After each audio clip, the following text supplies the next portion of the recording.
મોહબ્બતના સવાલોના કોઈ ઉત્તર નથી હોતા અને હોય છે એટલા સદ્ધર નથી હોતા. એક જ સવાલના એક નહીં, બે નહીં, અસંખ્ય જવાબ હોઈ શકે અને એ બધા સાચા હોઈ શકે.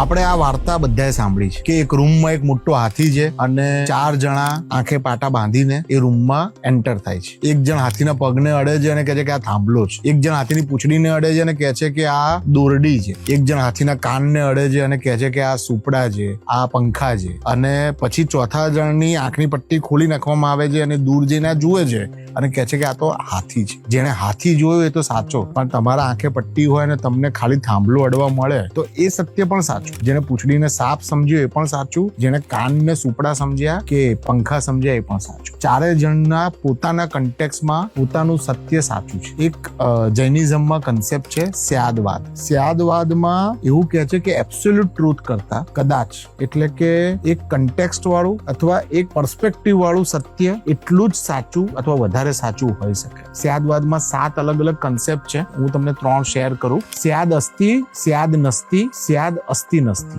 સ્યાદ અસ્તિ એટલે આ રિસ્પેક્ટમાં એ હોઈ શકે. સ્યાદ નસ્તિ એટલે આ રિસ્પેક્ટમાં એ ના હોઈ શકે. સ્યાદ અસ્તિ નસ્તિ એટલે આ રિસ્પેક્ટમાં એ હોઈ શકે અને સાથે સાથે ના હોઈ શકે. આપણા બધાના સત્ય પણ આવા જ છે. મને ખબર છે ત્યાં સુધી સોક્રેટીસે જ્યારે શરૂઆત કરી હતી ત્યારે એની જોડે આટલું બધું નોલેજ હતું અને બધાને કહેતો ફરતો હતો કે હું બધું જ જાણું છું. જેમ જેમ સમય વીતતો ગયો એમ સોક્રેટીસે એવું કીધું કે હું થોડુંક જાણું છું, થોડુંક મારે શીખવાનું બાકી છે. અને જ્યારે ઝેરનો પ્યાલો ગટગટાયો એની પહેલા સોક્રેટીસની વાત હતી કે મને કશી જ ખબર નથી, હું કશું જ નથી જાણતો. એટલે કે તમારા કન્ટેક્સ્ટમાં તમારી જોડે જે કન્સ્ટ્રેન્ટ્સ છે, તમારી જોડે જે પર્સપેક્ટિવ છે, તમારી જોડે જે અનુભવ છે, તમારી જોડે જે વાંચન છે, જે વ્યક્તિઓ છે, એ બધાની સાથે તમારું સત્ય મારા સત્ય કરતા બિલકુલ અલગ હોઈ શકે અને છતાં હું પણ સાચો છું અને તમે પણ સાચા છો.